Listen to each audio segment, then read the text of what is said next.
Hi, my name is Joanne Swenson. I'm the senior minister at Church in the Forest in Pebble Beach. This is the 7th in our series of messages that we call Light from the Forest. You know, in the Jewish tradition, there is an important idea called the minyan. The minyan is the number of men required in order to gather to study scripture and to pray. And usually that number is pegged at about 10. Now, in more progressive circles of Judaism, women can also be counted in the minyan.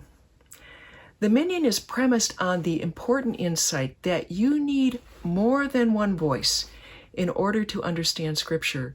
You need multiple voices in order to have a robust discussion, to have a debate, to raise questions. And especially, you need the voice of God. In Judaism, there is this lovely idea of the oral Torah. That is, God just doesn't speak through the written word, written in the Torah, but that God is present and alive and speaking whenever reverent people devoted to the deep questions gather to discuss, to debate, to study. The oral Torah is alive and well in the minyan.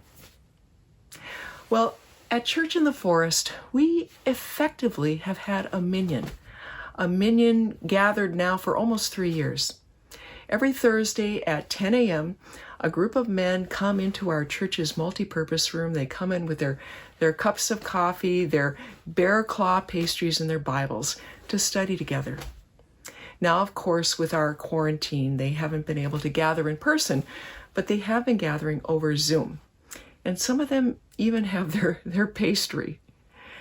And in this tough time of Zoom, they've actually been continuing their study very, very diligently. They just finished a challenging study of the book of Genesis. They read Genesis alongside a commentary by Walter Brueggemann, who's considered the preeminent scholar of the Hebrew Bible. In fact, this study was so rigorous that the men were awarded a diploma. And it reads, "Diploma of Brueggemann Excellence is hereby awarded for outstanding interpretation, humor, and persistence for theonomous, charismatic, and eschatological study of the book of Genesis."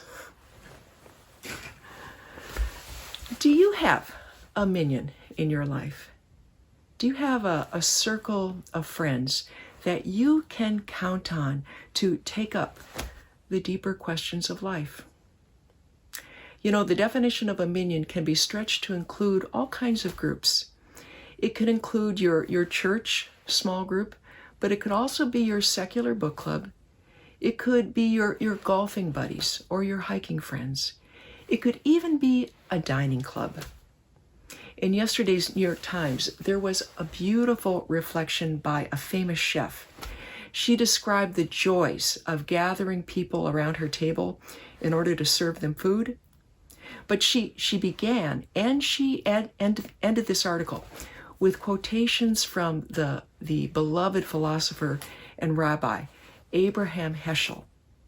And she did this because, for her, these gatherings are deeply religious. They're not just about the food. She's gathering with people that she knows and trusts, where they explore life's deeper dimensions. Now, of course, you can think about the meaning of life all by yourself. You can certainly eat alone. You can even golf alone. You can hike alone. You can read alone.